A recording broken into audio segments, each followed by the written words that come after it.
Hi there, I'm Michelle the Painter, and this is Paint and Sip at Home.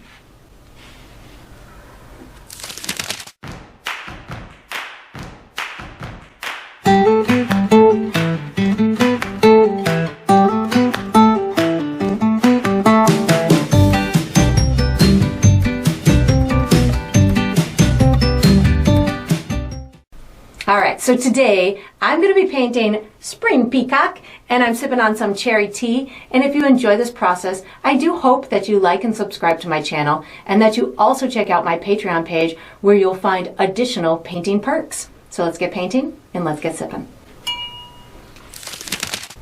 Alright, so for my materials today, I'm going to be using a stretched and primed 16 by 20 inch canvas.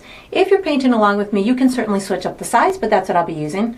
I'm using acrylic paint today. My colors are titanium white, fire red, deep yellow, cobalt blue, phthalo green, Mars black, and burnt umber, which I like to call brown. And of course you can switch up those colors, but that's what I will be using. For my tools today, I have a white piece of chalk that I'm going to be using for some drawing. And then I have 3 brushes from my personal brush line, which is Michelle the Painter brushes. I have a 3/4 inch wide flat bristle brush.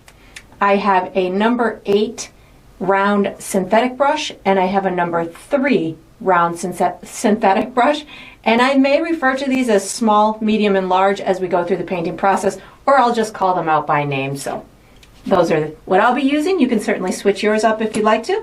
If you're painting along with me, you're probably going to want to have a cup of water for washing your brushes, as well as some kind of towel for drying your brushes. And down below this video, in the video description, I do provide you with a few additional resources that can help you throughout your painting process.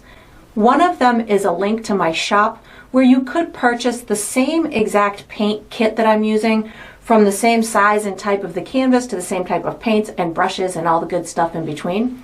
You can also purchase from my shop things individually, like the brushes from my brush line. So that's there. There's also a link where you can download a free image of the final painting. So you can print that and use it as visual reference as you go through the painting process. And there's also written step-by-step instructions down there for you as well. And that's all we're going to need today. Alright, so what we're going to do for the first step is we're going to be painting a base coat onto the canvas. This can be called the background, it can be called a ground, just the initial layer of paint onto the canvas. I'm going to be using my large paintbrush, my large bristle brush to paint, but I'm going to use my number 3 round to demonstrate how to pre-mix 3 custom colors. The colors I'm going to be using in this step are white, yellow, red, blue, and brown. And I'm going to pre-mix myself a light yellow, a pink, and a light blue. So I have magically pre-mixed my colors on my palette here so you can see where I'm headed. So the first color here is going to be my light yellow. How I achieved that is mostly white with just a teeny tiny touch of yellow in it. So hardly any yellow will get it into this nice pale pastel yellow color. So that'll be my first one, and again I will refer to this as light yellow as we go through the painting process. I'm going to wash my mixing tool, and the next color I'm going to make is pink. So this pink that I want to make for me on this painting, I wanted kind of a neutral pink where it steers less vibrant. So how I achieve this is mostly white with a little bit of red and a little bit of brown. So think of it almost like a really pink skin tone. Oh, I need a little bit more red than that. A really pinkish skin tone. So something in this vicinity. That's still a little too light for me, so I'm going to add a little bit more pigment in it with the red. I was a little cautious with the red and the brown because I didn't want it to go too dark on me. But there we go. This is getting into the vicinity I want. So just to give you a comparison, here's my skin right next to it. So it's pinker than that, but it's not as pink or as vibrant as a traditional pink would be. So that'll be my pink that I'll be calling out. The next color is going to be light blue, or what I will call light blue. It's right here. So this is going to be like a mid-tone grayish blue, but I'll refer to it as light blue. As it gets on the canvas, it'll be a little bit more vibrant. How I achieved this is cobalt blue, brown, and white. So about equal parts of the cobalt blue and brown and just a little bit of white. It'll get you into this similar tonal value. Again, it's kind of like a grayish blue. Because I put the brown in it, it does make it lean a little bit more towards the greenish side, which is where I want my palette to be on this particular painting. So this is the 3 colors I'm going for. So once I've got them mixed, I'm going to put my mixing tool away, take out my large bristle brush. I'm going to start with my light yellow, and I'm going to be putting that kind of in the upper center of the canvas. And then I'm going to be doing my pink kind of on this right quadrant and coming down onto the left quadrant. And I'm going to have my blues up in the top left and the bottom right hand corner. I'm going to be doing kind of like a gradient of sort. So I might be using a little bit of a circular brush stroke. I might be using a little bit crisscross brush stroke to get these colors on here. But you'll see, because they're pretty similar in tonal value, the blue's a little bit darker, but the first 2 are pretty similar in tonal value. They will blend really nice and well. So I'm going to pick up my yellow first, my light yellow first, and this is going to go in this large kind of center top area in through here. And I'm just going to kind of give it this big, almost like oval type of shape. So once I've got it about this size, now I can start picking up my yellow, my light yellow, plus my pink on my brush. And this is going to get it to fade out or blend together into these colors. And you can even bring it up a little bit on this left-hand side too, even though we're going to be using a lot of the blue up, the light blue up in that left-hand side. Starting it with this pink will work. And then I just picked up some of my pink so I can get more of kind of a solid color over in through here. And then I just overlap it into that yellow a little bit so it ends up blending a little bit. I don't need it to be a perfect blend. I'm really just looking for something that's going to give me this really soft kind of pastel background behind my beautiful bird that I'm going to be putting on, my peacock. I almost lost what kind of bird I was doing there. And if you want your pink to be lighter or darker or more vibrant, you can certainly adjust those tones as you feel suited. My flamingo is going to be, the body's going to be somewhere right in the center of my canvas in through here. So I do kind of want some of that pink to be behind it a little bit. So I think I'm going to bring this up just a little bit further into this area in through here and just get it to blend a little bit more with that yellow. There we go. That's going to look nice. And then I'm going to keep picking up some of my pink. In a minute, I'm going to transition into a little bit of white on my brush so I can start to maybe get a little bit lighter back on this left hand side, and then we'll go into the blues. So again, I'm just in my pink right now, just giving myself some more of this pink transition area in through here. And now I think I'm going to start picking up some white paint to get this bottom left-hand corner a little bit lighter. And again, your color pattern doesn't have to be exactly as mine. I'm doing this color pattern because I want a specific placement of these tones underneath my bird. So that's why I'm kind of distinctly going in this order, so I can have the background to kind of allow me to put some of those feathers in focus and allow me to transition the tones the way that I want them on the feathers and the other objects that are going to be going on top of this. So once I've got this in through here, I'm going to just make sure that I've got a lot of this released off of my brush, and then I'm going to start picking up that blue color. Let me just pick up a little bit more white in through here. That looks nice, just a nice transition before I start picking up that blue. So I'm going to pick up some of that blue on my dirty brush. I'm going to start down in this bottom right hand corner because I know I want this to be the darkest down in through here. So I'm going to just, and I didn't wash my brush either, so whatever pink or remnants of any other colors that are on there right now is totally fine. And I am using kind of directional brush strokes, but I'm concentrating more on just kind of getting it to blend a little bit as opposed to making sure everything goes in a specific direction. Again, because I'm going to have so much on top of this that you're most likely not even going to see a lot of the directional brush strokes. I just picked up a little bit more blue so I can get this top left-hand corner to be a little blue. My pink was still wet, so this is just kind of gently blending in with it.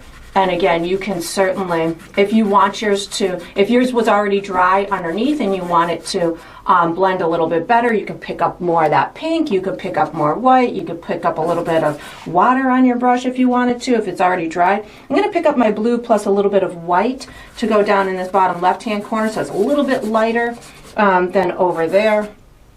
Actually, I think that's kind of too dark. I'm going to wash my brush. I want this to be a little bit lighter here. I'm going to have some of the feathers on top of it later, so I kind of want it to be a little bit lighter. So I just washed my brush. I'm picking up a little bit more white so I can get this to be just a little, yeah, there we go. Just a little bit softer and lighter in through here. That looks pretty. And then I have a little trouble spot right up in through here, so I'm just going to use that light stuff that's on my brush right now to soften that out. And then once you've got this done, again, it doesn't have to be perfect. This is just something that we're using as the background to transition all of our beautiful flowers and the atmospheric dimension on top of. So don't worry if it's not perfect. You can, you know, fiddle with it as much as you want, but I'm going to be using, for the next step, I'm going to use my drawing utensil. So once you've got this done, play with it as much as you want. Again, don't worry about perfection at this point because we've got so much more work to go. But once you've got this done, you can, and you can see what I'm doing right now. You can just release some of those blues over here, whatever you want to do. You can put this brush away, take out something to draw with, and get ready for the next step. All right, so what we're going to do for the next step is we're going to draw an outline for the peacock. I'm using my white piece of chalk. You could certainly use any drawing utensil that is comfortable to you. I'm going to be guiding you through a series of markers. We're going to connect those markers, and by the time we're done, we'll have a very basic shape that we'll be able to utilize during the painting and process. So we're not going to be doing any fine-tuned detail. I do recommend that your canvas is dry before you start this step because it's easier to draw on a dry canvas than it is to draw on a wet canvas.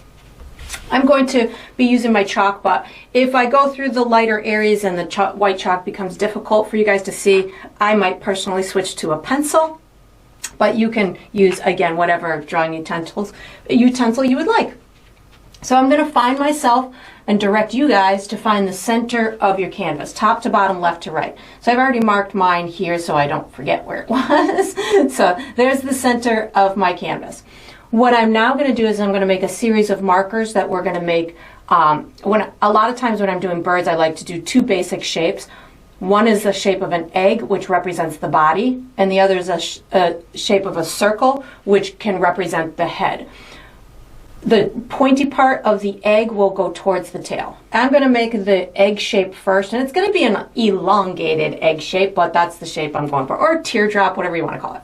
So I found myself the center of my canvas. Then what I'm going to do is I'm going to go up about an inch and a half, and to the right about 2.5 to 3 inches. Give myself a marker somewhere in through there. And then what I'm going to do from that is I'm going to come up about another 1.5 inches and over to the left, almost to my center point. I'm about, so if I go, or I can go up from here about 3 inches, 3.5 inches, and over to the right, maybe an inch, give myself another marker. So I've got 2 markers right in through here. The pointy part of the egg, this is going to be the rounded part of the egg. The pointy part is going to be to the left and down from the center. So I'm going to go to the left, I would say about 3.5 inches, and then down about 1.5 inches, somewhere in through here. So now I'm going to connect these 3 markers with a big teardrop egg type of a shape.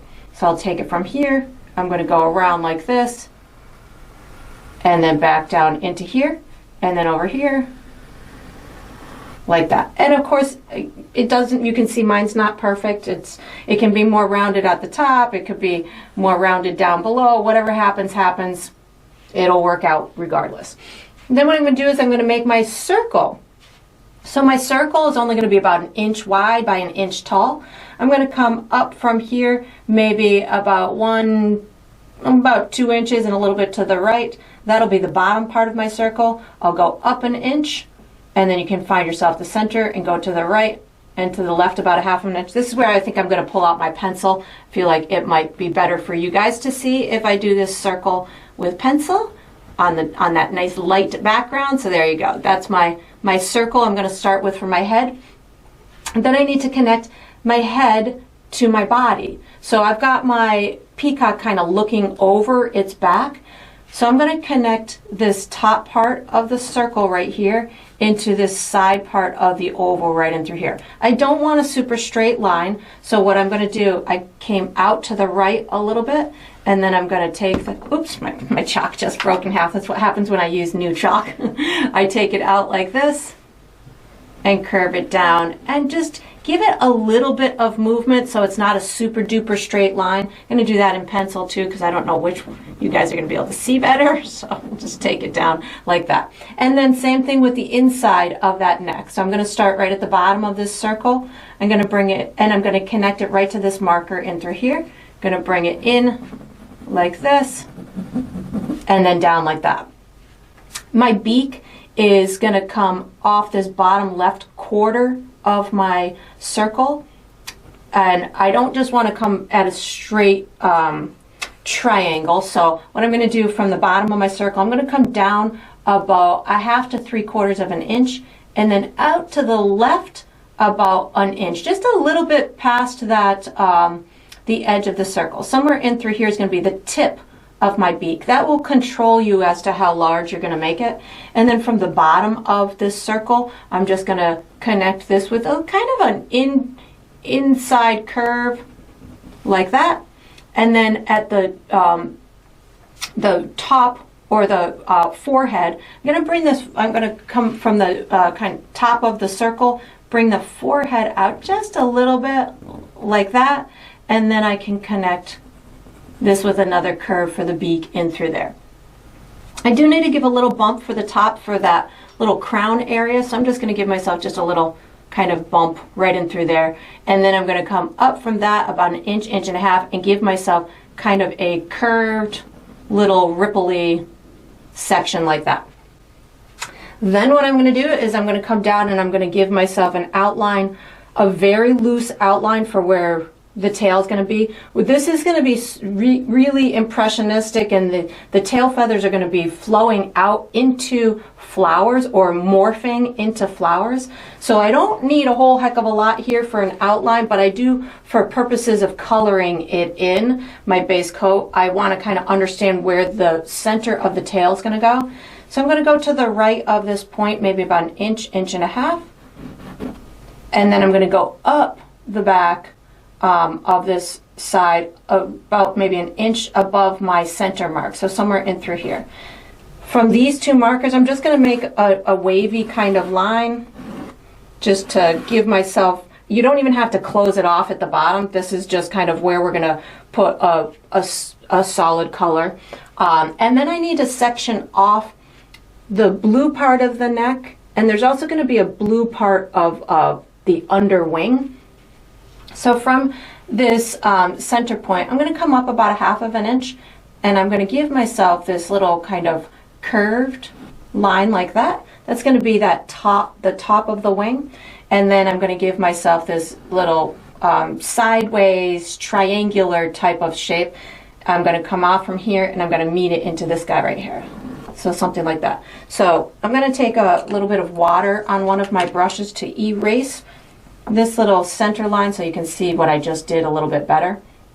And I'm going to erase this part of this egg so you can see how I've got one section here, and then we've got this other section which is going to now be separated from the neck. So from this little right portion where the egg meets this neck, and I just take it up with a little wiggly line into that neck, and then I can erase this little piece right here. So the whole head section is going to be one piece. If you wanted to, you could also erase that interior circle. That'll be up to you. My pencil's a little bit more difficult to erase than chalk, but if you wanted to erase it. So we have a section here, a section here, and a section here, and that little guy up there. And that's all I'm going to be doing for my outline. You can certainly make any little adjusting entries or adjusting little marks that you want. We are going to be using our number 8 round brush for the next step, so you can just get it ready. All right, so what we're going to do for the next step is we're going to paint the base coat for the peacock. I'm going to use my number 8 round brush. The colors I'm going to use are cobalt blue, my pink, white, and I'm probably going to use some of that light blue and a little bit of yellow as well. So what I'm going to do is I'm going to be painting the head, neck, and this little crown area with cobalt blue, as well as this little section in through here. Then the top of the body going into the tail part, I'm going to have a little bit of a gradient. So I'm going to be using, I don't know if I said I was using white too, I'm using white too. I'm going to have it mostly that pink that we had down in through here, but I'm going to add a little bit of lightness up and through here. And then I want the tail feather to start to splay out into the area around it. So that's where I'm probably going to use a little bit of that light blue color and maybe a little bit of yellow, which will make it look a little green, and that'll give me almost like some greenish parts to the feathers just starting to make their way into the rest. This is going to be such a fun painting. All right, so I'm going to start with a little bit of cobalt blue on my brush, and I am just going to get these little guys up and through here to have some color on them. I don't want it to just look like a tube of like a solid shape, so I'm kind of bumping out the edges a little bit so it almost looks like little balls, if you will, little puff balls. And then this whole head neck section, you can have clean edges on this, bring it right to your guideline. And if you did use pencil like I did, you're probably going to be able to see it through your paint at this point, which is totally fine because we have lots of steps to go that you'll be able to get it to cover up in a future step. So I am just bringing it right to the edge of my guideline, and then I'm going to bring it right to here. So this was that wobbly line that I made in through here. That's just going to be where the neck feathers meet the body feathers. So that's going to be a little transition period place, and I think we'll put a little bit of a wing kind of going over that as well. So just painting this in. So once I've got this in, I do have this little section here that I want to do with my cobalt blue as well.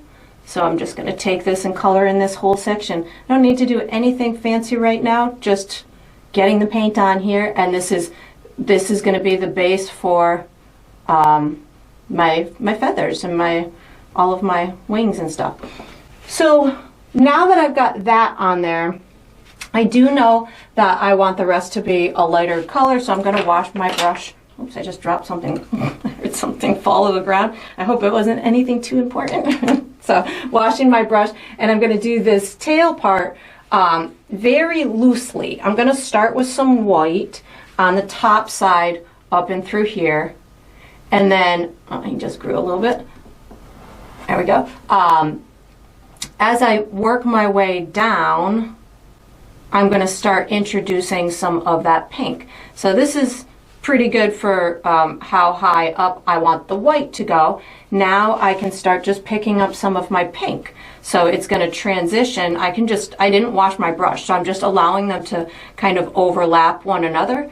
And I'm coming right down to where this area is. You could even make this so it's not super straight. You could kind of make a couple little bumps in through there, and if you run through wet blue paint like I did, don't worry about it. And then I'm just going to kind of get this to be colored in here, and it's a very similar color to what I have underneath, which is fabulous because I don't need to do anything to it. And then down in through here, I just picked up a little bit more of my pink. Now this is going to be similar to my background, so I need to keep a little bit of my guidelines showing so I don't lose where I wanted that body to go. And then as I move up towards this top, I think I'm actually going to pick up a little bit of cobalt blue on my dirty brush to get up in transition up into this neck area. So on my dirty brush, I picked up a little bit of cobalt blue, something like that. That looks nice. And then down this feather, the tail feather part, I am going to wash my brush again because I don't want to have blue on this exterior of the tail feather. I'm just going to pick up some pink. So I'm going pretty heavy with my pink right now. And what's going to happen is after I get this main area in through here, I think I'm going to pick up a little bit more white to get this a little bit lighter here. Once I've got this main area on in through here, as I come down towards this bottom, you're going to start to see that pink more because it's going on top of different colors, on top of the lighter or the bluer tones. I want this to really look airy and feathery, so I'm going to start to, around these edges, I'm going to pick up a little bit of water too, a little water on my brush. I'm going to start pulling this out in this really carefree kind of brush stroke in order to start the movement of the tail. So again, I'm using my pink with a little bit of water on my brush, just bringing these little tips of the feathers and of the pink out as far as I want. I am going to have it transitioning into other colors, but right now I just kind of want to get this base on here, put a little bit more water on my brush just so I can get these little skinny edges to it. And then I also, before I call this step done, I want to start the transition into maybe some of the darker feathers around this pink tail part. So I'm not going to wash my brush. I'm going to pick up a little bit of my light blue plus a tiny bit of yellow. So I have my pink, my light blue, and a touch of yellow on my brush, and you're going to see how this is going to turn into like a green type of tone. The yellow is going to help it do that. So I'm kind of outlining the bottom of the bird a little bit, and then I'm going to just start to kind of loosely pull out these different tones. I can add a little bit of water onto my brush, and this is going to just help me really faintly overlap these greenish tones, allowing me to just start that transition and also to pull the, oops, I picked up some cobalt blue, I didn't mean to do that, pink, dirt, or light blue, and a touch of yellow.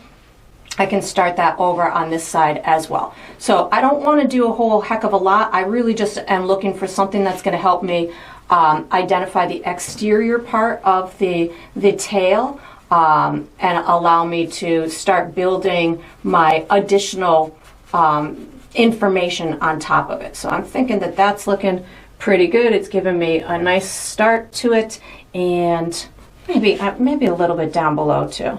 So pink, light blue, touch of yellow, maybe just start to introduce this down into here as well to give myself just that almost, I don't necessarily want to call it the an outline of the tail, but something that's going to definitely help to identify that tail where it is. I'm thinking that that's a great start. So we are going to be using our large bristle brush for the next step. So once you got this done, you can put this medium round away, take out the large bristle, and get ready for the next step. All right, so what we're going to do for the next step is we're going to be doing the first step to the flowers and the second step to the tail feathers. I'm going to be using my large bristle brush to paint. The colors I'm going to be using are red, yellow, white, brown, light blue, pink, light yellow, and I think I said white too. That should do it. What I'm going to be doing is, I really am looking for this to just be airy and flowy. So I'm going to be taking my brush and I'm going to be kind of morphing this tail into these impressionistic flower areas that are going to be coming up above. So it's going to be just really flowy and impressionistic. I am going to pre-mix two more custom colors. I'm going to pre-mix an orange color and a tan color, which I have, of course, magically done on my palette. So this right here is going to be my orange color. How I achieved this is red, yellow, brown, and white. So red and yellow is going to make a really rich, deep orange. The brown is going to neutralize it a little bit, and the white is going to get it into the tonal value that I want. So I can take those four colors, almost equal parts of each, and mix them together and then just adjust it accordingly. If you want it more red or more yellow or more brown, you can adjust it accordingly. And then my tan color is just brown and white. This is it right here. I wanted to do something a little bit darker than white, so that way I have somewhere to go when I want to put those final highlights on. So I'm using this as a light tone throughout this process I'm going to be doing, but I'm reserving my white for later when I want to have really bright highlights at the end. So that'll be my tan color. So what I'm going to do is I'm going to start with some dark tones and work my way to the lighter tones. I'm going to start with my light blue color on my brush. And I will be using multiple colors on my brush. Again, I just want this to be really free-flowing. It's going to have kind of a trajectory coming out of here and then up like that. So I'm going to take from here, again, I just have my my light blue on my brush, and I'm going to give myself this very airy, impressionistic kind of brush stroke in through there. Maybe pull this a little bit in through here. Maybe bring a touch of this up in through here. Not much, just a little itty bitty bit. I want it to all look like it belongs together. So this is where I'm going to start to, maybe now I pick up a little bit of my pink so I can get some of those bluish tones to blend into some of those pinky tones that we already have in the equation. I don't want to get it too confusing looking either, so if you're going through the process and you're not kind of seeing the direction of what you want, you can certainly use a different brush, you can slow down a little bit, you can really kind of take your time, but I'm just going to allow for myself to have a whole bunch of fun doing this, so I'm just gonna let myself happen what's gonna happen. So that looks pretty good to me. I do want to get some of this blue off of my brush because I know it can easily taint everything else, so I'm gonna wash my brush right now, and then I'm gonna put in some of those orangey tones. So I'm gonna wash my brush. I want some of that orange tone to be on this tail feather, because again, I want the tail feather to look like it's morphing into the flowers. So washing and drying my brush, putting a little bit of that orange on there, and I can start to put it into the tail feather. You can also start the process of the little feathers by creating almost these teardrop type of little shapes, and that will help kind of start the illusion of where those the little eyes on the tail feathers will go. Again, just picking up a little bit of my orange. I am in a minute going to start blending this in with maybe a little bit of the pink. The pink to me is going to be kind of our safety color, the blending color for everything, the color that's going to harmonize the whole painting. So as I go through the process, if I ever run into any issues whereby I'm like, well, that was too much of that, I'm going to revert to that pink. That pink's going to help me, will help me out. I'm using this in places where I think I might have some flowers later. The redder or orangey part of the flower that's going to be transitioning out of the eyes of the the tail.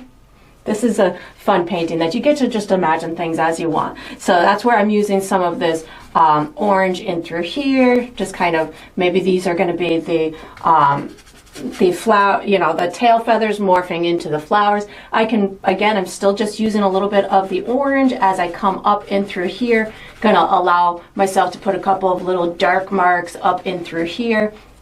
And then over on this side, I'll kind of transition this out of the tail feather a little bit in through here. And then just kind of, I hardly have any paint on my brush right now. I'm just allowing for myself to make some little kind of squiggly marks, little maybe more out of focus, something that's going to allow it to tie together. So that looks pretty good in through there. Now I'm going to pick up some of my pink without washing my brush, just to maybe get some of these tones in the tail to the orange tones, to just make sure that they are talking well with the pink tones. So something like that. That looks pretty. And then same thing over here, just kind of maybe bringing a couple of these pinker tones on the outside of those peach tones. And you can see how it's already starting to kind of morph into little flower-esque type of illusion in through here. As I come up towards in through here, I probably could have used a little bit more orange over here, but we'll tend to that in a little while. I can certainly use a little bit of this pink and then maybe a little bit more of the pink up in through here. But I didn't wash my brush, so I've got some little bits of the orange hues still coming out as well. And I'm not over painting that background, or I'm not overdoing it, I should say. There we go. That looks pretty. And now I'm going to start, I'm going to wash my brush so I can put some of those lighter tones in there. So washing my brush. This is where my my light yellow and my tan are going to come into play. And it's okay if you run into wet paint. So don't feel as if, as you're doing this, if you run into wet paint that the end is coming, because it's not, it's fine. So I'm going to pick up a little bit of my tan to start. The yellow could overpower, so I'm going to just start with a little bit of my tan.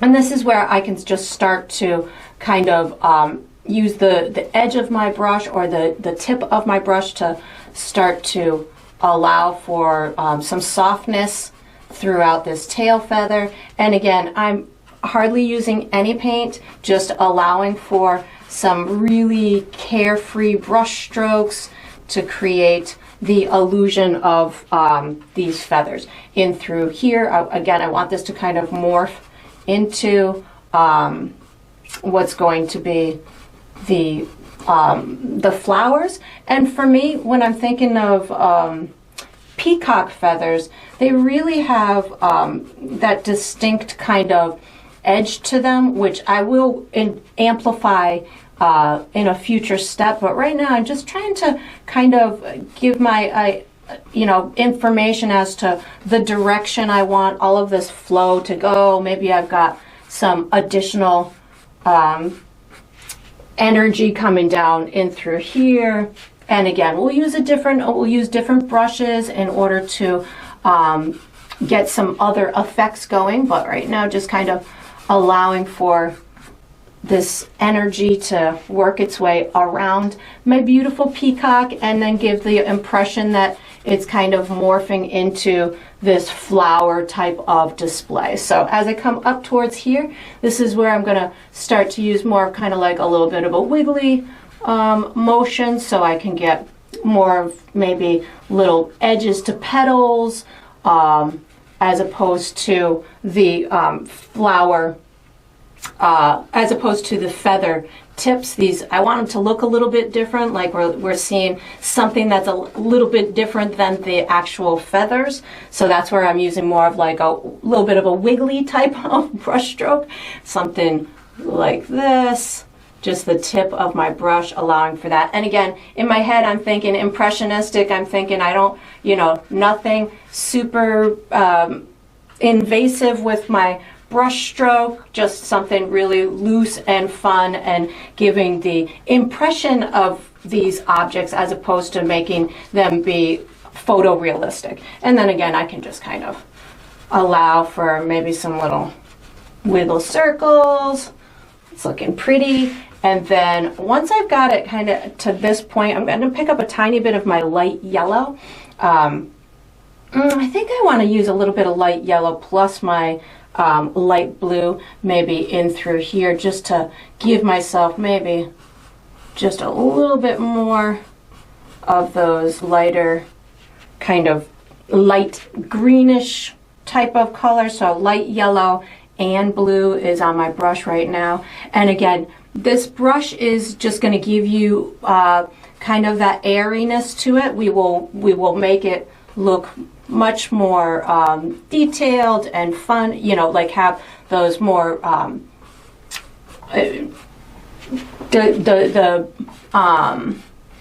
the flowers and the feathers to look more like flowers and feathers. This is just kind of guiding us right now. We're setting the stage right now. So that looks pretty good. I think that that's a nice start to this step. So you can certainly add more if you want, maybe a little bit more of my yellow, light yellow up and through here. And then once you've got it into a place that is comfortable to you, again, don't worry about fine-tuned details right now. We're just kind of setting the stage, and we can certainly you can work with your finger too if you want to. Apparently I wanted to do that with my finger. You can certainly, once you've got this done, you can we're going to use our number 3 round brush for the next step. So you can put this big brush away, take out a small to medium round, and get ready for the next step. All right, so what we're going to do for the next step is we're going to finish the head and the neck. I am using my number 3 round brush. The colors I'm using are black, white, tan, blue, cobalt blue, phthalo green, and pink. If I use any other colors, I'll let you know. Might use some yellow too, but I'll let you know. So what I'm going to do is I'm going to be putting all the little facial features in place with a nostril and an eye and the mouth, and then we'll do some little markings around that. We'll be doing the little details up in this crown area, and then we're going to finish the feathers with highlights and shadows and texture on that neck and around the head. So I'm going to start with a tiny bit of black paint plus a little bit of water on my brush. So this will give me nice slender lines and marks. I'm going to put my eye on almost a little bit to the left of the center of my circle. So if the center of my circle is right about here, I'm a little bit to the left of that. Just a little tiny circle will do. Something like that. And then I'm going to put a nostril on, so just a little bit below the top of the beak, a little nostril in through there. Then I'm going to put the mouth on, so just a little slender black line, a little away from the edge. Well, you probably won't be able to get it too much away from the edge. I'm also going to put a little black underneath the beak, so something like this. Well, I'll put a little highlight on the beak in a minute, but I think I need a little bit more water on my brush so I can get a nice slender line to cover my pencil. Here we go, a little curve at the tip. I've got my nostril in through there. So now what I want to do is I want to put kind of separate out where there's going to be some light and dark areas. So I'm going to almost draw an outline around where I want my light and dark areas to go. So I'm going to have a little light patch of fur or feathers behind this eye. So I'm just giving myself this kind of organic little shape. That interior shape will be white in a little bit, and then I'm going to outline another little shape that's going to go on top of the eye, kind of right down to the mouth, somewhere in through here. And your shape doesn't have to be exactly as mine. I'm just there's so many peacocks with different kind of shapes that you can really have fun with making these whatever way you want. I'm actually going to wash my brush right now, and I'm going to put put some of that tan color on, so a little bit of tan, and that's where I'm going to color in my light parts of my beak with tan. I will put little highlights on them in a minute, but the tan again just prevents me from going too light too quick. So this is where I'm going to put a little bit underneath that, or between the mouth and the bottom part. So something like that. And then those little set shapes that I just outlined, I can color in with this tan color. So again, your shapes don't have to be exactly the same as mine. Mine will probably morph into something else by the time I'm done, but just something that'll give me a nice organic shape around that eye.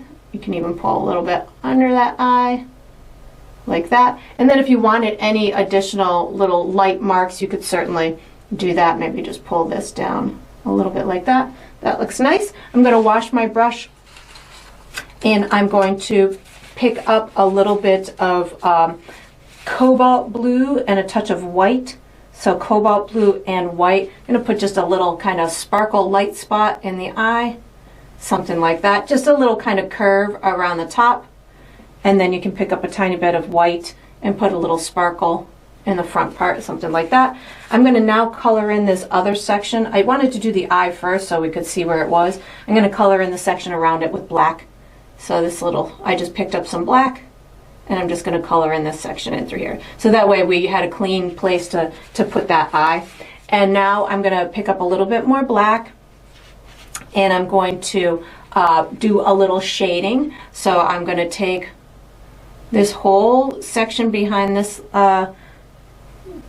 white section or tan section down to the bottom of the face and through here. I'm going to color dark with black, and then I'm going to fade it down into this blue.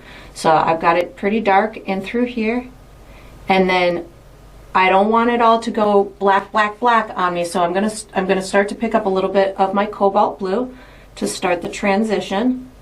And if you're not seeing any change, if it still looks black, just wipe your brush off with a little bit of water and pick up more of the cobalt blue, and that'll help you to blend it down and give yourself a nice gradient, with that black being your darkest part, and then it fades down into the cobalt blue. I am going to add some additional colors on this in a minute to make this midsection lighter, but I wanted to get this really nice dark area right behind there. I also want a little dark area right above the beak, so black with a little bit of water on my brush to give myself a nice dark area right in through here. And you can even use this around the whole white section. If you want that white section to pop a little bit more on the face, just put a little bit of dark black next to it, and not a perfect line, just something that will look organic and make it look like there's different markings on this bird, and you can play with it like that. While that's kind of drying, I do want to put a little bit of darkness on this back right side, so black with a little bit of water to give a little bit of a shadow on this right side. So I'm just going to kind of outline it with a little bit of black, watered down black, so I can get a nice clean edge. And then I'm going to wipe my brush off with a little bit of water and my paper towel, and then pick up my cobalt blue. Again, similar to what I did on the underside of the neck, just to get this to have a soft edge going into the feathers, like that. Just put a little bit more water in my brush because I went outside my lines. There we go. And then again, I'll get this to go lighter in a minute. But while that's drying, I'm going to go up top with, again, a little bit of black and a touch of water on my brush. I'm going to do this little shadow on the bottom side of these little fun puff balls like that. And now I'm going to put more water on my brush with the black to give the little stems, I don't know if that's what they're called, into the head. So really thin lines, hardly touching my canvas at all, and allowing for these really transparent, thin kind of lines in through there. Got to connect them though. There we go. So now that that's done, now I can work on some highlights. Wash and dry my brush. My highlights on the white areas can just be white. So I'm going to pick up a little bit of white, and maybe I put a little extra white right where that eyebrow is, or the eye is. Maybe a little extra white at the top of the beak in through here. I don't need to do much, just a little bit. You could even tap in a couple little white dots in through there, and that just gives you that extra bit of texture to it. As far as the head goes, this is where I'm going to be using my phthalo green. So I can use phthalo green, which is super bright, plus a touch of white, and or your cobalt blue, and you can put some little polka dots in through here. So that'll give you a really nice way to add some brightness to the top of the head. So phthalo green, white, little polka dots. It'll look very iridescent. It's a great way to make the cobalt blue really pop and have a lot of shine to it. So I can even bring some down a little bit down this front part here, and then same thing with the neck in through here. So I have my phthalo green plus a little bit of white. I can put this light area on in through here, and then pick up a little bit of cobalt blue and start to just kind of transition them into one another, tap them together. You can make polka dots, you can really have fun with it. You could even put a little bit of the phthalo green plus yellow, which I'm not sure if I said I was going to use, plus yellow and white, and you can do, you can make it look even greener by adding that yellow to it, and that'll give you more of a traditional kind of green look to it. But that's whatever color you want to put in your beautiful peacock is up to you. I'm going back to phthalo green, cobalt blue, a little bit of white just to kind of transition these guys into this neck part, and then I'll put a little bit of highlight on the top of my crown as well. So again, just phthalo green, white, or cobalt white, whatever you want, and just tap in a couple little bright spots at the top of that. And then if you have any little fiddling adjustments that you feel might benefit you, you could certainly continue to amp this up. You could even use a little bit of pink. I mentioned pink in the start. You could take a touch of pink because it's all morphing together, and you could just polka dot that kind of along some of these highlight areas, and that'll again harmonize everything. You could even put a little bit in those white areas, whatever you want to just kind of connect one section to the next. And then we are going to be using, I would like to use the number 8 round brush for the next, oh actually, no, let's use the number 3 round for the next step. So once you've got this done, wash and dry this brush and get ready for the next step. All right, so what we're going to do for the next step is we're going to, I'm going to call it finish the body. So it's going to be from like here up. We'll do probably more like little stuff on the feathers later, but I want to take care of like the chest and this little part here and the top of here. So I'm just going to call it the body. I'm using my number 3 round brush. The colors I'm going to use are pink, tan, white, black, red, cobalt blue, phthalo green. That might be it. And maybe some brown.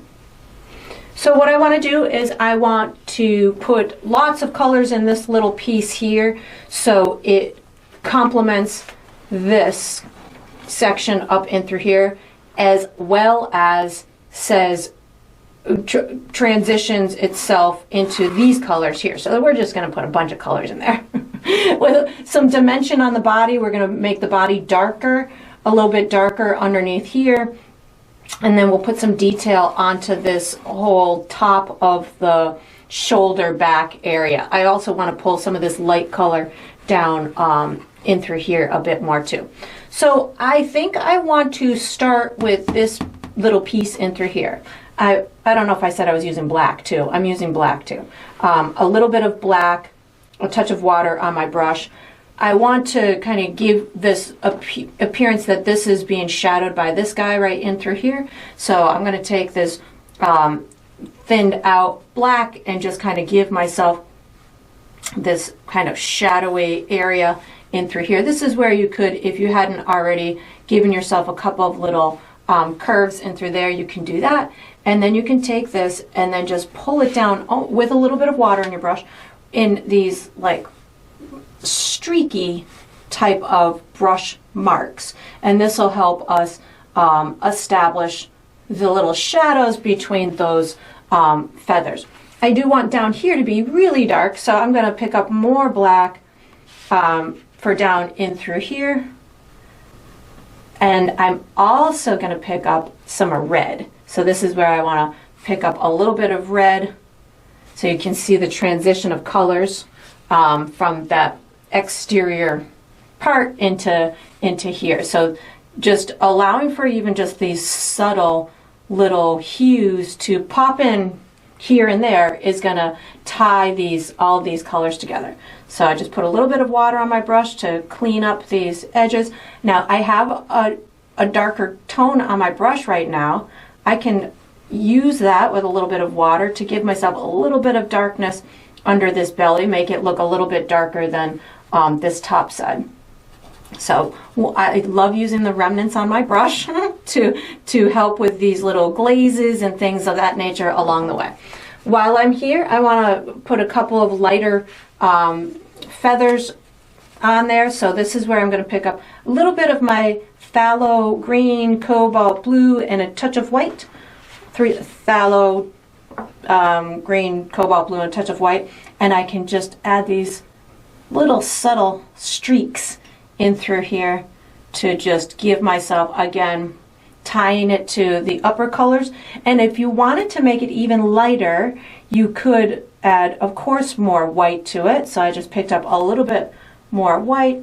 I don't want to go too much. I don't want it to be too dominant in vibrancy where it's going to take the show away from everywhere else. So I do want to maintain the softness of those colors.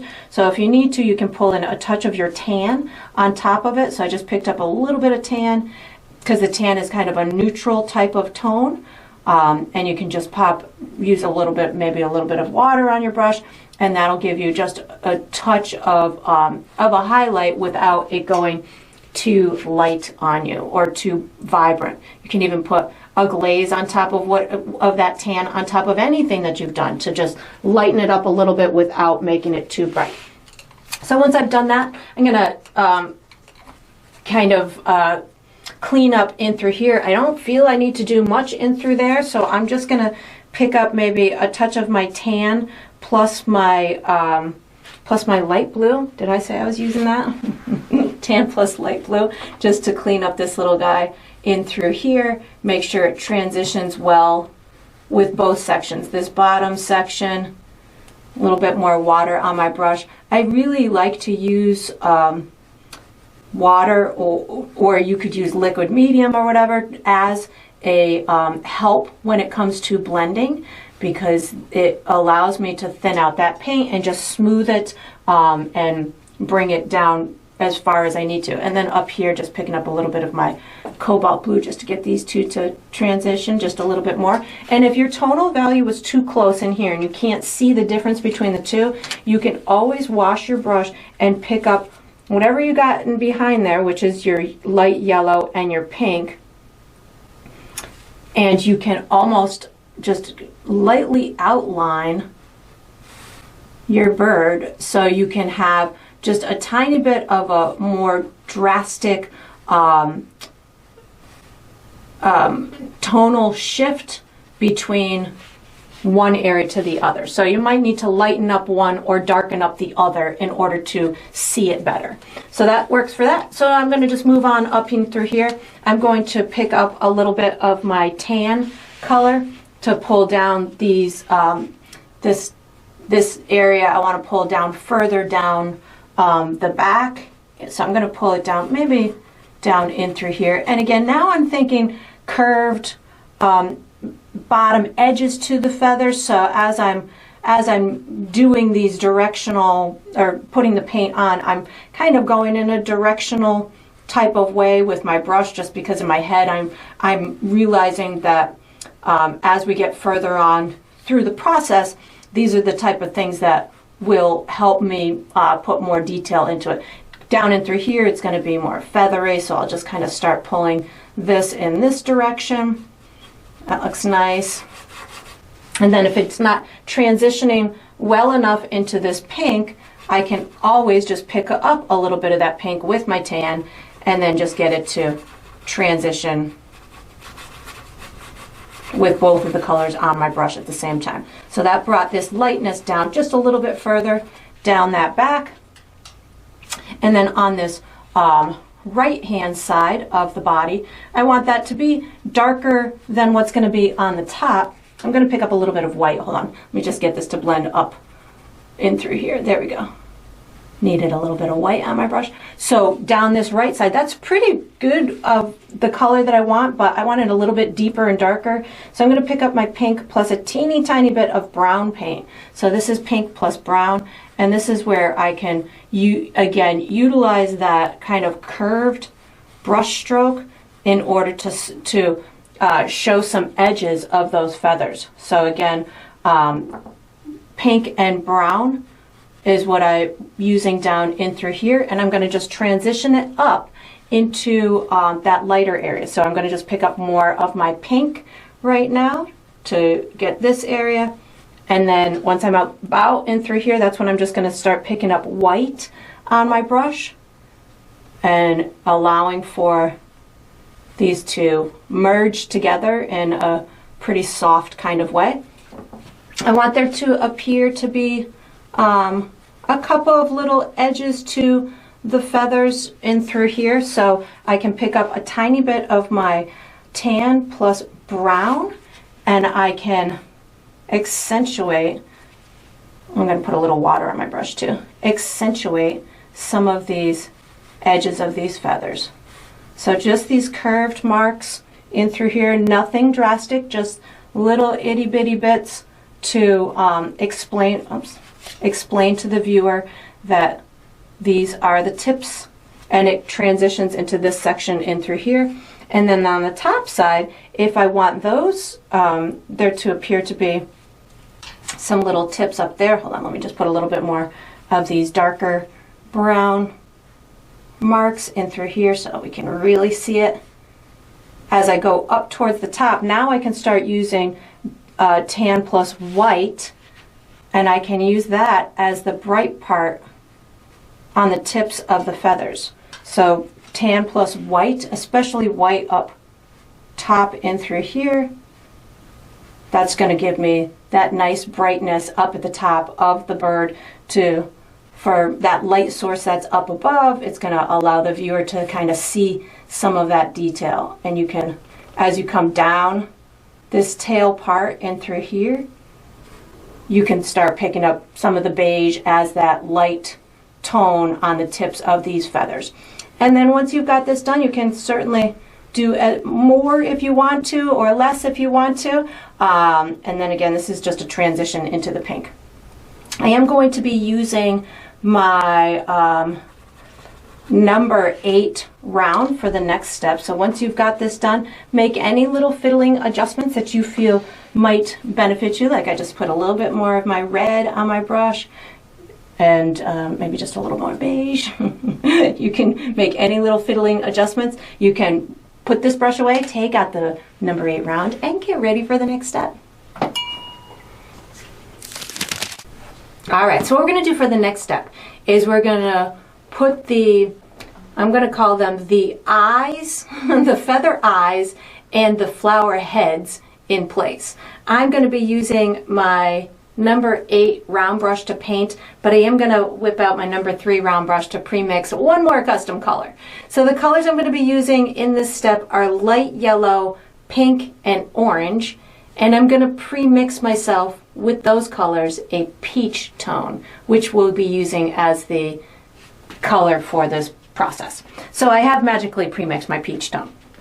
This is it right here. I sat it next to my pink so you could see the difference between the two. It is a little bit lighter and it is more peachy. So how I came to this color was I used my pink, my light yellow, about equal parts of those two, and a little bit of orange. So I'm in essence lightening up my pink and adding a little bit of orange to it in order to turn it into this peachy tone. Well, I think I need some more lightness to this little, oh no, that's pretty good. Maybe a little bit more of my light yellow. because I want it to be lighter than my pink. So when I put it on top of my pink, I will, in these areas, I'll be able to see the difference between them. So it's a little bit lighter, a little bit more yellow, but I'm going to call it peach. So that's where I'm headed. And this is almost, well, it's a little bit lighter than my skin tone, but it's in the same family. So that's going to be the color I use. Once I've got that, I'll put my mixing tool away, take out my number 8 round brush. And if you are as close as I am to your colors, like in vicinity, and you bump into your pink, it's okay. All these colors are intended to talk together anyways. So I'm going to be putting the eyes of the peacock feather. I'm not doing the blue tiny part yet. I'm doing, let's say, the eye socket, the large part of it. They're going to be smaller up in through here. They're going to get bigger as they come down here. And then I'm going to start turning them towards the flowers. I'm just going to have a couple upturned here. And then I'm going to start creating flower head shapes, which will predominantly be around some of these darker areas that I already have established. So I'm going to start with my smaller ones.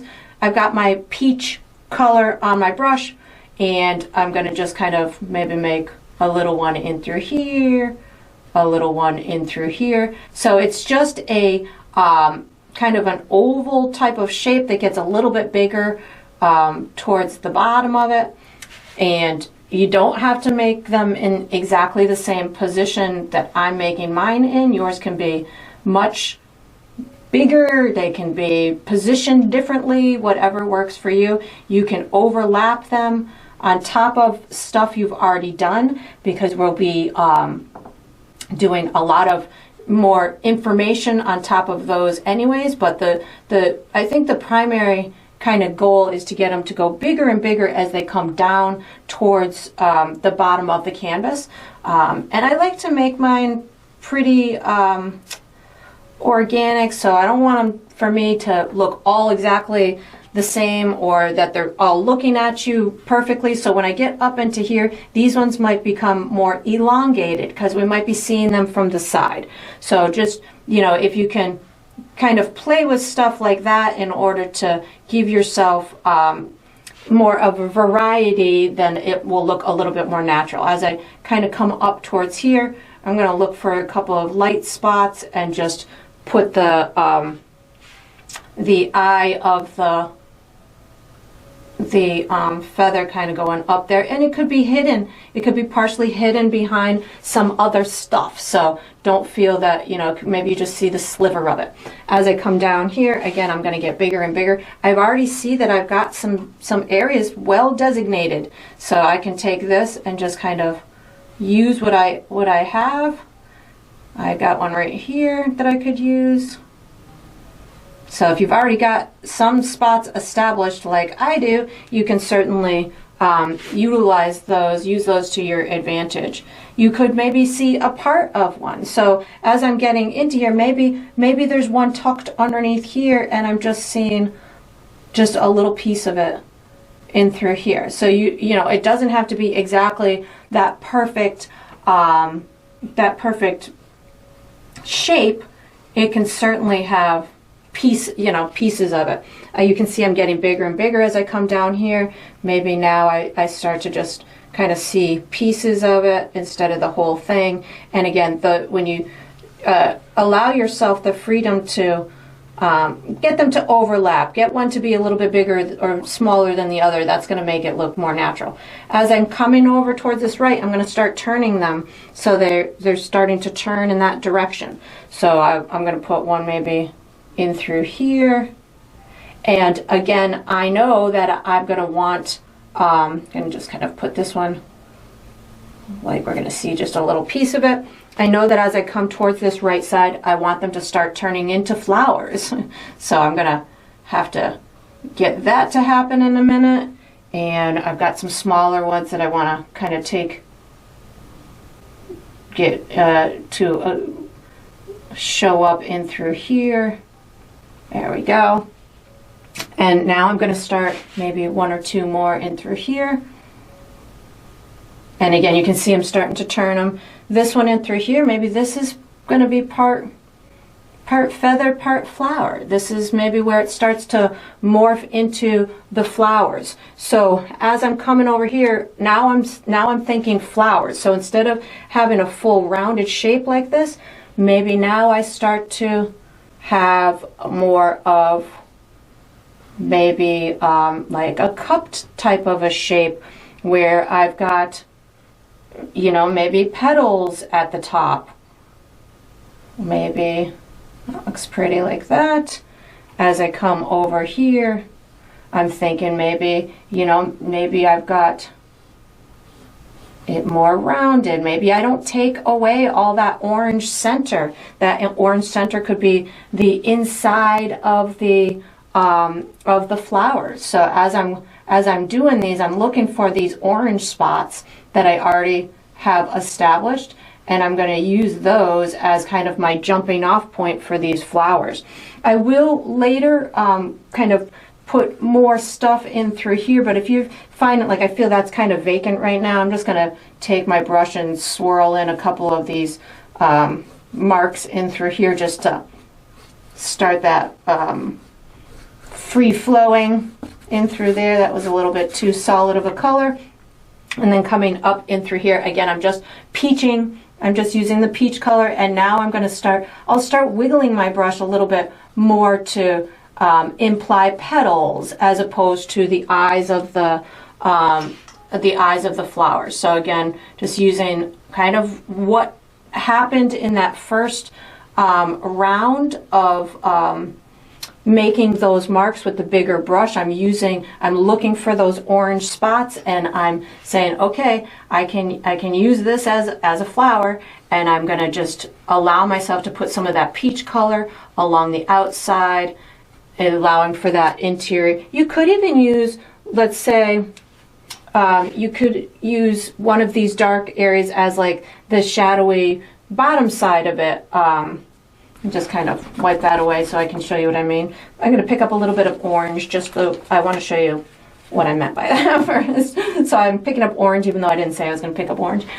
So if you had a dark area in through here and you didn't necessarily want the flower to cup around it, you could use that as the dark bottom side of the flower and pick up peach and use the peach as just the top side of it, and now you've got kind of a shadowed underside of it. So you can really just have fun with it. And then as you get up in through here, you might not find areas that you can say, oh, well, that's a flower. So you just start using your impressionistic thoughts, and you can, like in through here, I can kind of see that could, if I just wiggle my brush around the exterior, maybe I can make a little flower appear like that with the edge of it in through here. Maybe up in through here I can do the same, like this is the exterior, and then maybe I can have the top in through here. And again, I'll be using lighter colors on a future step, but I just kind of wanted to make sure that I had enough information to say where I wanted the flowers. I also see that there's some area up in through here that doesn't totally look finished, so I'm just putting a thin layer of paint on top of that, make sure it looks finished. And the transition from the flowers into your background, if you felt that you wanted a little bit more transition, I think I picked up a little bit of light yellow, but that's okay. Just make little squiggle marks, allowing for it to feel as though it really is transitioning. Again, we'll have more feathery flair and flower flair in a minute. So over here, again, I don't really need to do much. I just kind of finding edges, the bottom edges, allowing for it to maybe look like there's some movement in through here. It's so impressionistic on this side that it's almost just airy for me, that I'm not really looking to make it look exactly like flowers, but something that maybe can give us the impression of, you know, movement. You can again use a little bit of water on your brush if you wanted to just kind of wiggle out some motion into the atmosphere. And same thing over here. So a little bit of water is going on my brush now, and as I I'll do one more step on these to get them to look as much like flowers as I want them to look, but you can certainly play with it a little bit more. I feel like I want just a little bit more down in through here. And again, this is all just about having fun with it, so know that yours does not have to look exactly like mine. I'm just enjoying this process, and that looks pretty over here. So we're going to be using, I feel like I want to use this same, no, I want to use my number 3 round for the next step, so you can get that one out and get ready. All right, so what we're going to do for the next step is we're going to finish the blue eyes of the feathers.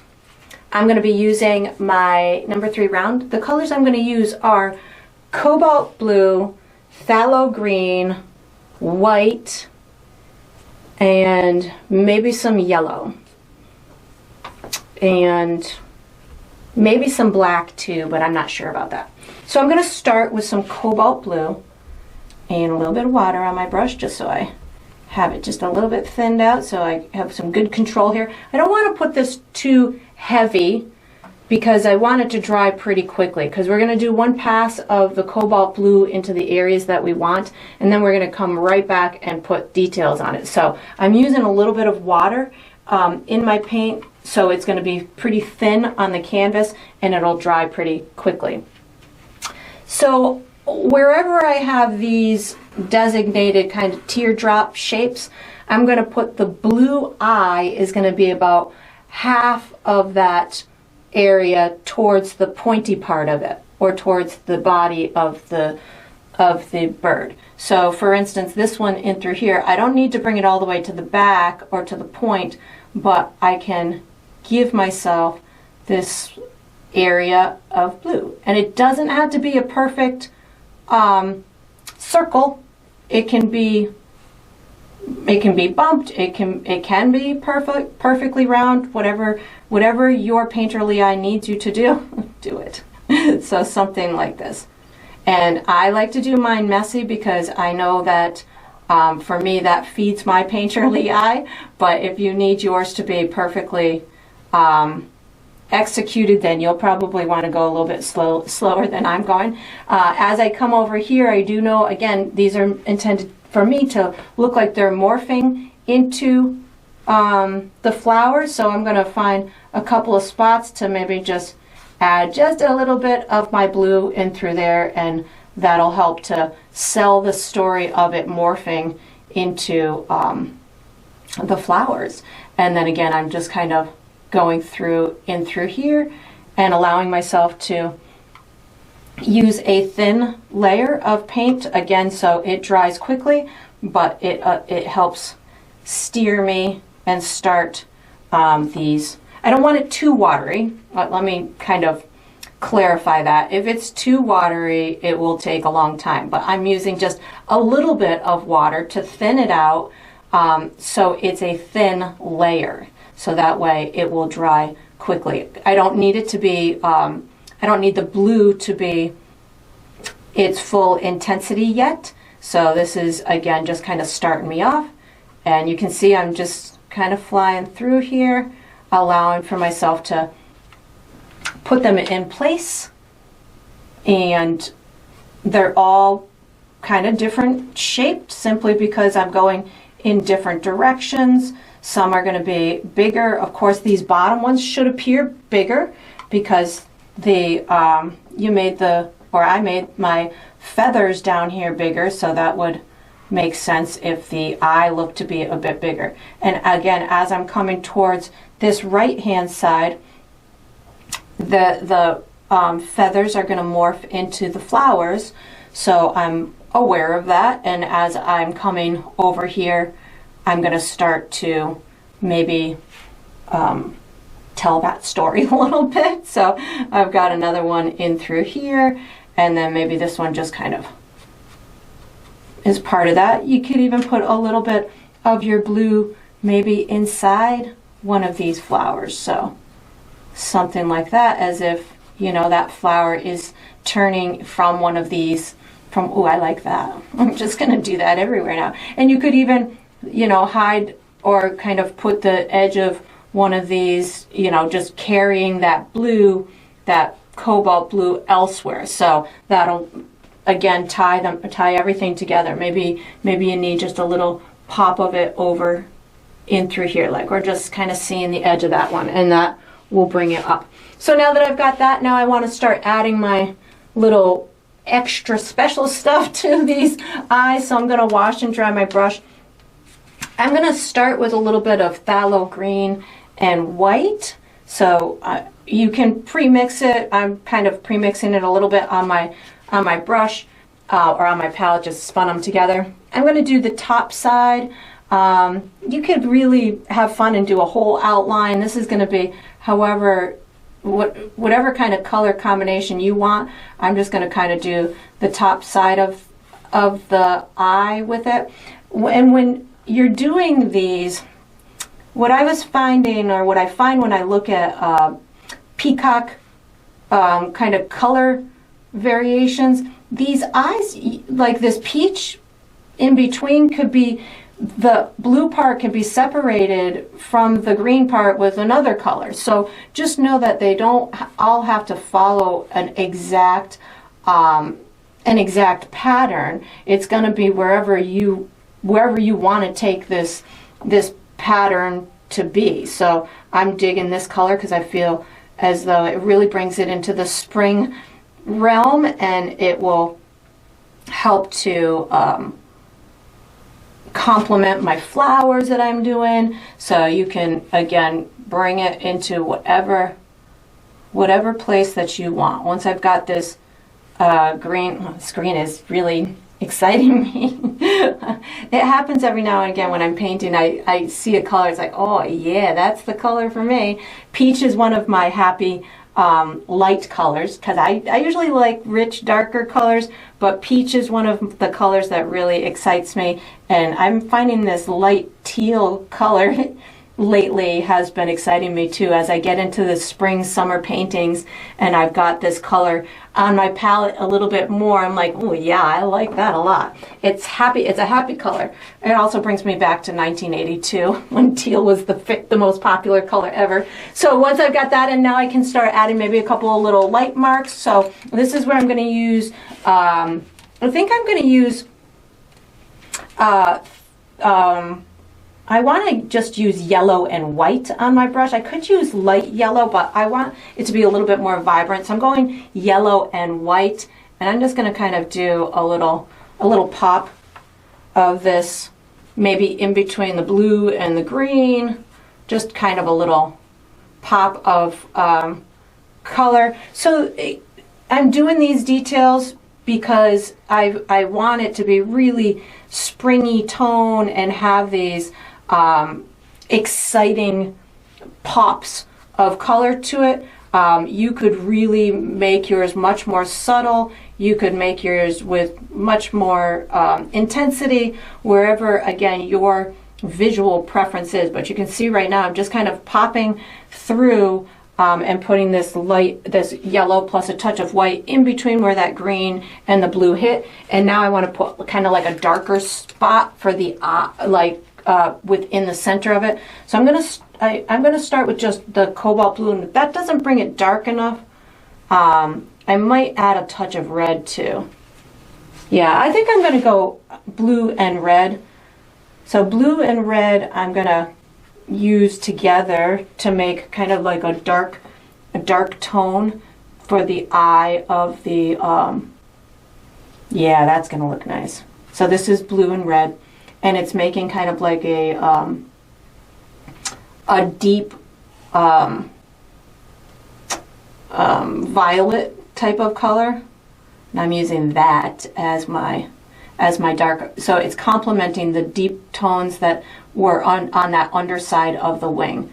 So something like this. And of course this is just something I'm choosing to do. You can certainly make yours whatever way that you want. I'm just kind of going in the center of that cobalt blue section, and then if you wanted to, after you get this on here, if you feel that you want to enhance the cobalt blue section, just wash your brush and add a little bit more into there. I think that I'm gonna kind of leave mine as maybe just a little bit more of my cobalt blue just to pop it. Like, I feel maybe some of these could be a little bit wider.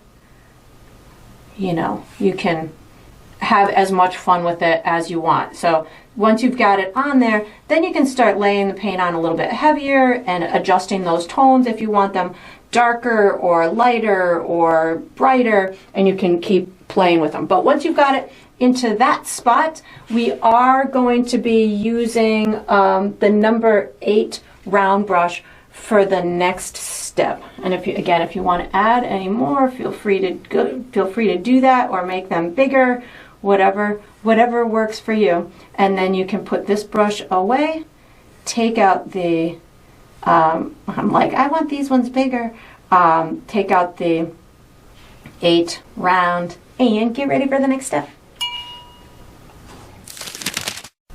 All right, so what we're going to do for the next step is we're going to finish the peacock's tail feathers. I'm going to be using my number 8 round brush. The colors I'm going to use are brown, light blue,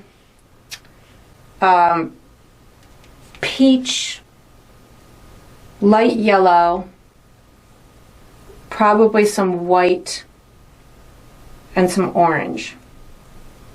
And if I use any other colors, I'll let you know. So what I want, and I'm using my number 8 round, what I want to do here is I want to finish the transition from the feathers into the flower. So I'm going to be doing a lot of flowy stuff, but I also want to give these feathers their traditional appearance. With, if you held up one peacock feather, they have like a shape like this, and then they have a little frilly feathery hair stuff at the top. And they have stems to them too. So I want to make sure that these heads pop a lot, and that I get some more green tones in here. So I'm going to be using a lot of colors. Where I'm going to first start is I'm going to start with using brown, my light blue, and yellow on my brush at the same time, so I can get a lot of these green tones in here and really transition out into the flowers. So light blue, yellow, and brown are all going on my brush at the same time with a touch of water. So I'm going to do a couple of these bigger ones so you can see what I'm talking about here. So if I take this one in through here, I know that there's probably some kind of stem that'll transition out here. And then if I take this darker color and kind of wrap it around what I already did for that head, this is going to give me that iconic kind of light, those small little individual pieces at the top of that feather. You can do it very intensely or very loose. That's why I'm using a little bit of water on my brush, so I can kind of start out slow and then work my way towards any higher detail. But I'm really just allowing myself to let that center part kind of pop out a little bit with using these darker tones around it, especially these bottom exterior ones where they're going to be transitioning out into the flowers.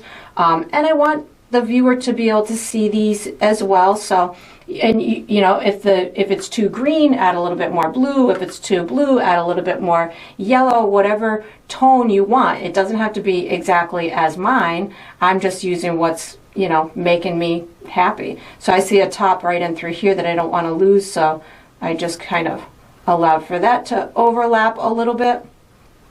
And I definitely want to be able to see as much detail as makes myself happy. But if I lose some of the detail of some of these feathers along the way, that's okay, because they're going to be on top of one another. It all works together. So I just picked up some of that tan by accident. My brush got away from me, so washing it brown, light blue, and a little bit of yellow and water on my brush. I'm going to use more browns and pinker tones up towards the top of the back, but right now I'm into these greenish tones. I think they're really working well to pop out the heads of the feathers. And again, you can really make yours into as dramatic or as feathery looking as you want, even down in through here. I'm just kind of bringing out a couple of longer brush strokes. I'll add some of the pink maybe on top of it in a little bit, but right now I'm super digging how this is really kind of putting a lot of dimension into it, just with just a couple of these darker tones, even along these edges in through here. It's allowing me to just pull it all together. And I'm not going to bring in too much of these green tones right up the center here, because I want that tail, the top of the back, to still have its own identity. So I'm going to be mindful of not bringing this too much into the center. So I just reloaded my brush a little bit. And again, I'm working myself around those eyes that we just put in. So this is going to give me just a little bit more deeper tones to add a little bit more texture and dimension. That looks good. I got to put my head back to make sure I've got everywhere that I wanted. And if you want these to pop out a little bit more, this is where you could use your orange. But let me finish this green area first before I steer too far off. So again, my light blue, brown, and yellow, and I'm putting these tones in through here, maybe just a little bit more blue and brown. I think I just accidentally picked up a little bit of red, but that's okay. That works for me too. And just getting these to really transition out from the other side of the body, and just bringing these light feathery tips in the direction that I feel they would be flowing. So I've got this one kind of coming in this direction, a little bit more water on my brush so I can feel the thinness of it. That looks good. So in through here, if I wanted these ones to pop a little bit more, you can use some of that orange and a bit of brown. Or you could also use a little bit of red too, but I'm going to try orange with a little bit of brown to see if it gets it as much as I want. So I can take it and just kind of put that little shadowy kind of area underneath there, or the little fluff of those of the top pieces, and that'll get that one to pop out a little bit more. So you can use those colors that you already have established to create additional texture within certain areas.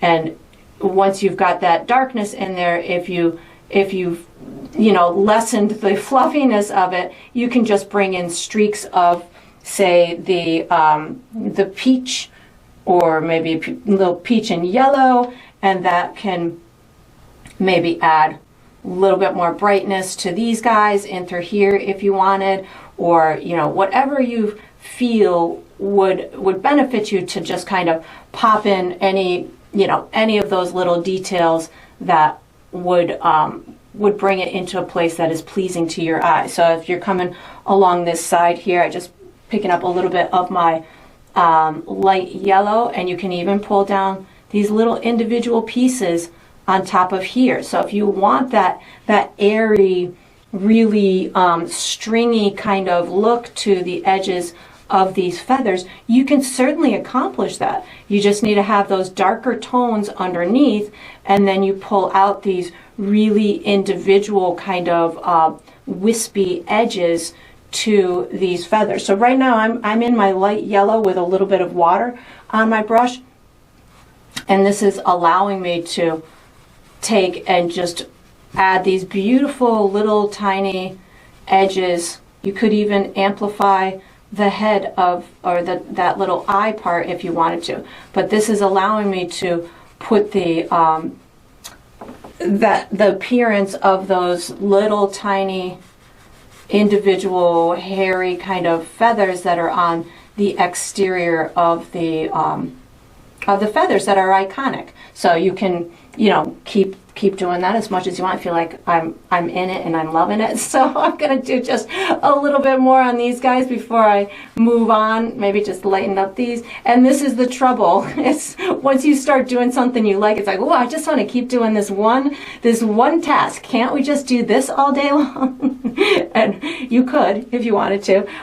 Maybe a little bit more. I'm totally digging this light yellow on top of these guys, so we're just going to put just a itty bitty bit. And again, just be careful when you do start to like something that it doesn't you don't overdo it, because you could just take away all those other little details that you worked so hard to accomplish, which isn't, you know, not necessarily a bad thing. It'll make it yours, that's for sure.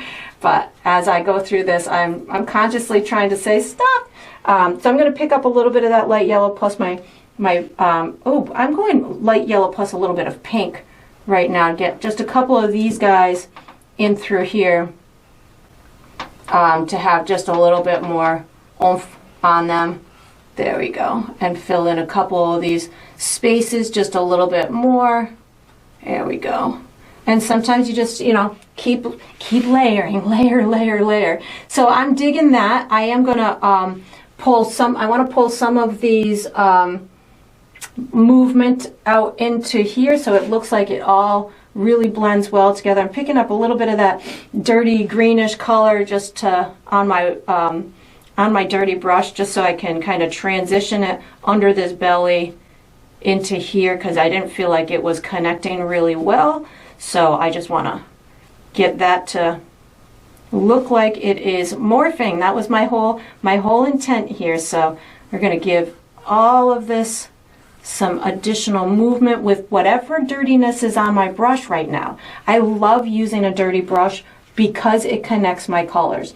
It allows me to work spots that maybe didn't have enough paint on them. It allows me to connect my colors together. It really just provides a wonderful way for me to transition and kind of fill in spots if I need to. I'm picking up some of my light blue right now to kind of soften that a little bit. I want a little bit more of my light blue in through here, just to kind of and maybe some of my light yellow too. Light blue and light yellow, just kind of allowing for this to transition in through here. Maybe it ends up looking like a little bit like grass. Maybe it looks like the ends of the feathers, whatever you interpret it as.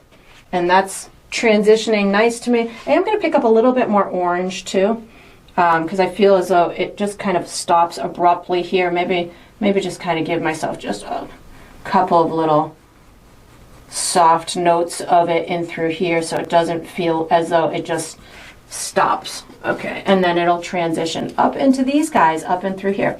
So I think that looks pretty good. I've got my darkness around here. I can really see that tail nice. So I think that's probably all I'm going to do for this step. I am going to be using my smaller round brush for the next step. So once you've got this done, you can see now I'm just like, I'm in play mode. Once you've got it this far, you can put this brush away, take out the number 3 round, and get ready for the next step. All right, so what we're going to do for the next step is we're going to finish the flowers. So I know I said I was going to use my number 3 round, which I most likely am, but I feel like I want to start with my number 8 round just to make sure I have all of my, like I saw this area over here and I'm like, well, I'm not going to do that with my small brush. So I'm going to use my 8 to start, make sure all my flowers are really in place where I want them to be, and then I'm going to use my smaller one for any detail stuff I want to do. The colors I'm using are red, white, light yellow, peach, orange, pink, and if I use any other colors, I'll let you know. I might tap into the brown or the tan, but right at the moment, I don't think I'm going to. So I'm going to start with any areas in the background that I feel need attending to. Like I have an area over here that feels unfinished. So I'm going to start with a little bit of pink and white on my brush, and I just feel like I need to just smooth this out a little bit. It wasn't morphing the way that I want, so just a little bit of my pink and white, it helps me to smooth that out and just get these little areas in through here. That looks nice. And then I have a little bit, oh, I didn't say I was using my light blue. I'm using my light blue. It's amazing. I get to a spot, it's like, oh, well, you're going to need light blue here too. So light blue and white, just to allow me, again, to make sure that all these areas that I want to be finished are finished before I go and tackle the edges of those flowers. Even though I'm doing, the flowers are very loose and impressionistic, I still, if there's any little peekaboo spots that are going to be showing of the background, I want to make sure that they look complete and done. So that's what I'm doing right now. I'm just kind of going through with my brush and making sure that any areas that might be peeking through later look like they are nice and finished. And you can certainly work that as much as you feel that you need to. Even down in through here, I feel like I could use it with a little bit of water on my brush and just make sure that there's a couple of little spots here that could use a little bit more finessing. So that looks pretty good. Now what I'm going to do, oh, I've got a little trouble spot here that I want to tackle too. I wash my brush. I'm going to pick up a little bit of my pink, and I think I'm going to go pink and orange, just right in through this little spot in through here.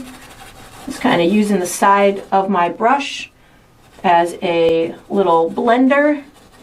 Get this to go a little bit deeper in tone and soften it out just a little bit. That looks good. Now I'm going to start to focus on those flowers. I feel as though they're in pretty good shape, but I want to lighten them and brighten them and get them to complement this color up in through here. So how I got to this color was tan and then white, but I feel as though I want a little bit more of the peachy tone in them. So I'm gonna just start with the peachy tone and then go to the white, and if I feel I need a little bit of that tan in there, I certainly will. I've already got a lot of them established as to where they're going, but now I'm gonna start maybe allowing a little bit more of a blend. So this one in through here, I feel as though I'm gonna have some little petals that are gonna just kind of come down at that bottom area. And again, I'm thinking impressionistic. I'm not thinking that these have to be beautiful photorealism kind of flowers. Maybe this one, I've already started it with the with these petals up top, and then this is the center, so I can just kind of blend that into that center area. It looks like this could be a little petal kind of coming out like this and on the side, and then maybe I take my peach and make sure that I've got, you know, some little streaks in through here. I can see that there's some light spots, so I can use that peach as my again, color that's already there, and now I'm just kind of making it look a little bit more finessed and finished. And even in through here, if I want this to look more like the feather, I can put a little bit there. Coming up in through here, I feel like these could totally just have a little bit more wiggle to them to look like they're the sides of the petals. Again, I'm not going realism here. I'm going impressionistic, so I'm taking my brush and I'm saying, oh, maybe that's going to be the tip of it. We kept that side dark, so maybe this top side is going to be a little bit lighter. So I'm using my peach where I started it before with this color. Maybe we've got little kind of the essence of little petals and stuff in through here, and then coming up here, maybe we've got some more little petals and swirls, and we've got a little edge in through here. I've got a little edge in through here. Maybe we can see the whole area around that one, and maybe this is the inside, so maybe it kind of just fades into the inside. And again, yours doesn't have to be exactly as mine. I'm again using my peach right now. I already when I started this, I started with the peach, so this is I'm really just doing my second layer right now, and if I feel that there's anything over on this side that could use a little bit more finessing, I think picking up my orange right now, I want to kind of put couple of little extra dots in through here. So I'm picking up orange right now. Maybe we've got the little center of a flower over in through here that is showing up. So you can totally have fun with that. This again was the side, so I'm in orange right now. Maybe these are kind of, who knows what kind of flower they are. Maybe they're peacock flowers. That's what they are. This is the center. There we go. We got the edge in through there. That looks nice. I feel like I want some more orange in through here.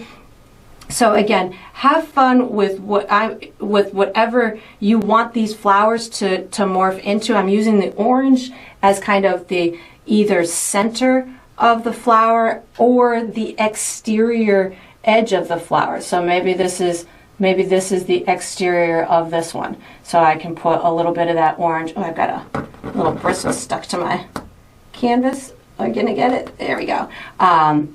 You can use the orange as like the exterior, and you can see how that's gonna look like. It's just gonna be the petals on the outside of that one. So I'm gonna use this orange either again as an interior or an interior darkness or an exterior kind of shadow on those for the contour on those flowers. So coming up in through here, maybe this is the bottom of it, and maybe, you know, the stem kind of comes back underneath here, and this is the inside, and this is the inside, and this is the inside. So I'm really just kind of going with whatever I had accidentally created during the first impressionistic, you know, the first kind of abstract pass, and now I'm allowing for it to morph even more. So now I think that's good for that. Now I'm gonna make a light pink color. So red and white is going light pink. So I take a touch, which I have done on my palette. I took red and added white to it. So when we made our pink earlier, I added brown to it to neutralize it. Now I wanted it a little bit more lively and brighter, or less neutral. So I just pre-mixed a light pink color. So this is going to add my my brightness to these petals. So I can say, okay, well, this is some little exterior petals. This again was the underside. I can take this bright pink and I can say, okay, well, maybe I see a stem coming out here. And you can always pick up a little bit of the orange, or you could use that pink and just kind of allow for it to morph together. I can use that light pink to add these little exterior petals. We've got little exterior here. Maybe we've got some coming out in through here. So again, I'm really just not concerned that it's going to look like a photo. I'm more concerned that I have fun doing this and that it translates into whatever I was feeling. So I'm feeling that this is going to be some kind of flower metamorphosis from the peacock feathers. And all I needed to do was kind of explain my peacock feathers and get them to transition into what appears to be flower heads, even if they're not, you know, again, hyper realistic. Just something impressionistic really can tell the story in a fun way. So again, I've got my light pink. Maybe this is kind of a petal kind of coming in front of here, and you can see as I'm adding this light pink, the flowers themselves are coming to a more understandable place. Maybe this is kind of the top of this one, and maybe this one's got a couple little petals like this. And again, I'm using this light pink to just give me these highlights on the petal edges. So even though as I started this process with these flowers, it looked a little chaotic. Even to me, it looked a little chaotic. But as I am adding these, I keep wiping my brush off too, these little highlights to say, oh, okay, well, here's the edge of the petal. And then I can just transition that down into that little dark center. This is the exterior of the petal. So, but it's got the highlight at the top, so maybe it's darker, you know, down here. I've got an exterior of a petal here. Maybe I've got a little bright spot over in through here that allows for that little petal to show. So you don't need to make it look like a daffodil or a daisy or a rose on every single one. Just something that gives the loose impression or interpretation of what would be a flower. A flower is going to have light petals along the edges and maybe a dark center. It could, you know, and they could have movement. They could be blowing in the wind. They could, you know, so they could. I'm making a surreal kind of painting where we've got, you know, a peacock turning into flowers. So maybe at some point it doesn't even look like flowers anymore. Maybe it just looks like swirls. Like on this left-hand side, as I'm adding my light pink, maybe, you know, I don't add as much as I did to the left-hand side. Maybe I just am finding little edges to my petals, you know, or just a couple, and just adding little squiggles here and there to give it some brightness, to give it the transition, but maybe not to take it all the way or as far as I took the other side. But take it as far as you need to take it to bring yourself into the place where you want to go all along. You know, you could make these into different, I don't like that one. I'm just going to erase that one. You can make them into whatever you want. You could, I'm thinking that that's looking pretty good though. In a second, I'm going to add probably one more little highlight of white. I feel like I want a little bit more pop in through here, so I'm going to just kind of add maybe some little marks in through here, that's looking all right over here. Maybe a little bit more squiggles and stuff, and the impression of little petals. And again, if you're finding it, you know, you're not feeling like it's looking like petals and the flowers aren't working for you, then just go totally impressionistic or abstract and start adding swirls and polka dots and things of that nature. I just picked up some white paint, so I'm gonna start to add a couple of little white marks. I don't want to do it everywhere. I'm just gonna kind of pick a couple of places to add just a couple of little highlights in through here. I could also add little stamens in the centers of a couple of flowers, and I'll show you how that would change the appearance, or allow for the viewer to understand a little bit more that it might be a flower. So I'm just kind of pulling that down a little bit more, maybe a little bit more white over in through here. I feel like that's looking pretty good. Maybe just a little extra in through here. I'm gonna have to stick my head back in a minute to make sure that I've got everything that I want. And you know, you can always pull down petals or the fronts of petals if you really, you know, are losing, or it's not transitioning the way that you feel it needs to. You can certainly add little things here and there. So, what was I gonna say? I said something. You could also add a little bit of, the stamens. You could also add a little bit of light yellow too. So if you felt, you know, anything that you felt that was going to advance your story to explain to the viewer that maybe this is a flower, or, you know, I could take my orange and maybe a touch of brown, and I could add little stamens coming out the center. If I felt that that would help explain to the viewer what that was, you could certainly do that. Not sure that I dig that, so I'm gonna pick up a little bit of orange.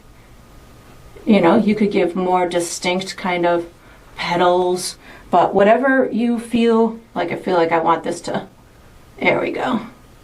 And just a little bit more white on the end of this. So I'm just gonna probably step back from mine and see if there's any little adjusting that I feel would be, like I can't see the edge of this flower, so maybe I brighten that up a little bit if I want to see the edge of it.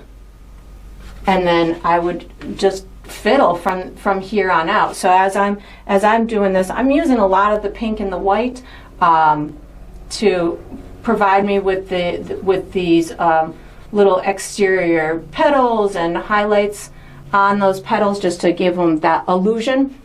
I like how this kind of transitions. That really reads as a flower to me.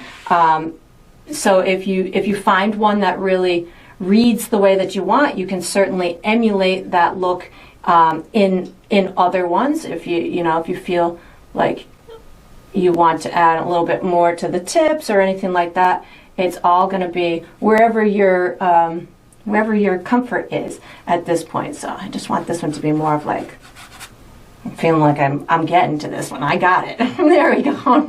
Now we've got it.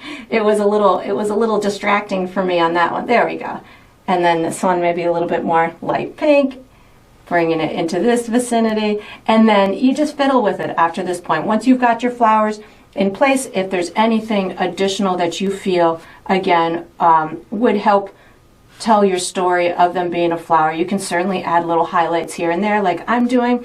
And then we are going to be using our small brush for the next step. Again, I would probably sit and just add little more streaks in between, just to get everything to transition to one another. And once I've got it into a place that I'm happy with, I will be using my small brush for the next step, so you can just get ready. All right, so we are on to the final step. This is the final step of every painting, which is to sign it. So I'm going to be using my number 3 round brush. I typically sign mine in the lower left or the lower right. I think I'm going lower right with this one, and the light pink color. So I'm going to use, I like to sign mine with my initials, but you of course can sign yours with your first name or the date or a special symbol. Whatever you want is up to you, because it is your painting, and those are the decisions that you get to make all on your own. And that's going to conclude this painting. I hope you enjoyed the process. I hope you painted yourself a beautiful spring peacock, and I look forward to painting and sipping with you again sometime.